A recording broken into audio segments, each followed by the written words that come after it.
এই দেখেন সবাই কিভাবে পরিশ্রম করতেছে, ঠিক আছে। এগুলো হলো বরিশালের খেতার গাট্টি, এগুলো হলো বরিশালের খেতার গাট্টি।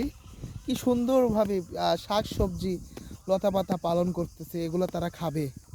তাদের দুবেলা দুটো ভাত জোগে না, এটার জন্য তারা খাবে এগুলো। এই যে কি সুন্দর মিষ্টি কুমড়া, এগুলো তাদের বাসার জন্য নিয়ে যাবে তারা আজকে, নিজে রান্না বান্না করে চারটা খাবে।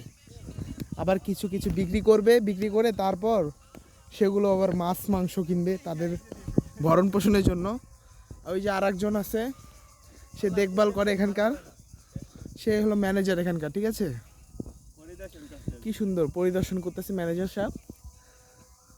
আর এখানে যে দেখেন যাতে এই শাক সবজি পোকামাকড় না খায় এটার জন্য এই যে এই ঝোলাটা দিয়ে রাখছে, এখানে পোকা টোকা সব ঢুকবে এর ভিতর, কোনো সমস্যা নেই, ঠিক আছে।